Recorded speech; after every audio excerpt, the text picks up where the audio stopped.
Kalau kita bahas tubuh kita, jadi tadi saya katakan perut ya. Jadi kita bahas perut. Perut itu ada kuncinya ada dua. Yang pertama tadi apa? Prebiotik sama probiotik. Indonesia kaya nggak dengan itu? Kaya banget. Salah satu probiotik yang paling baik di Indonesia namanya apa? Acar. Makanya acar ya. Asinan. Itu kan diasinin kan?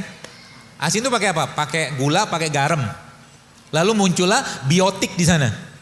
Gitu lah. Itu sebabnya kimchi itu salah satu makanan fermentasi di Korea, itu diakui dunia sebagai world healthiest food. Kan gitu. Indonesia punya nggak makanan lain yang juga tidak kalah sehatnya? Ada, namanya apa? Tape. Tape itu sehat. Tape itu kan fermentasi kan? Ada glukosanya, ada. Nanti kalau Anda misalkan lagi apa ya, perutnya lagi bermasalah, sebenarnya sepotong kecil tape itu bagus banget. Di samping tempe juga bagus. Tempe juga probiotik. Ya. Jadi yang pernah saya share di IG kemarin itu, ketika prebiotik ketemu probiotik maka bahagianya luar biasa mereka. Sudah ada nyobain belum? Tempe di jus sama kurma. Enak Pak. Kok nyeleneh gini? Ya begitulah nyeleneh. Ya, nyeleneh tapi yang bagus gitu kan. Jadi ketika tempe ketemu kurma, maka Anda sedang mengawinkan prebiotik sama probiotik. Dan gak usah makan banyak-banyak. Jadi pagi-pagi sarapannya udah cukup sebenarnya. Kenapa? Kurma prebiotik kan. Ada gula gak? Ada. Tempe probiotik kan fermentasi. Ada protein? Ada.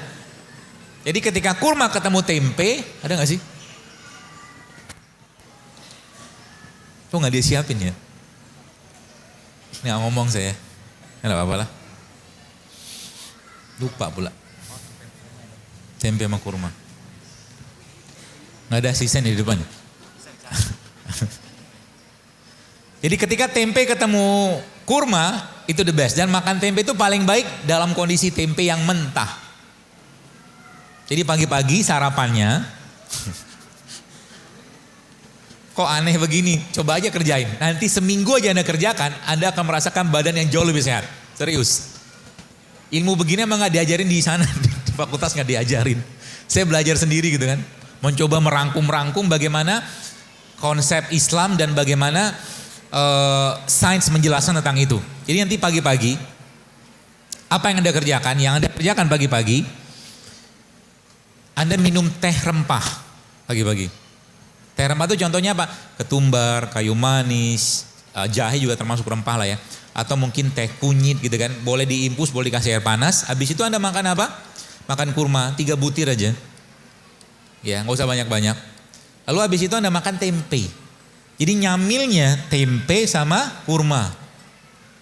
Tempenya diapain? Mentah. Kenapa saya lebih sarankan mentah? Karena ada satu ilmu, bukan satu. Gini, protein itu rusak dengan pemanasan. Jadi sebenarnya orang yang makan telur di dadar, proteinnya sudah rusak, tapi gizi tetap ada ya. Protein dia sudah namanya denaturasi. Jadi antara telur yang mentah sama telur yang diceplok, sehatan yang mentah. Begitu. Tempe kan protein, digoreng nggak? Rusak nggak? Rusak. Makanya makan tempe itu lebih baik. Berarti kalau kita makan tempe digoreng nggak ada gizi sama sekali, tetap ada, cuman sebagian besar proteinnya udah rusak, denaturasi namanya. Kakak dipanasin.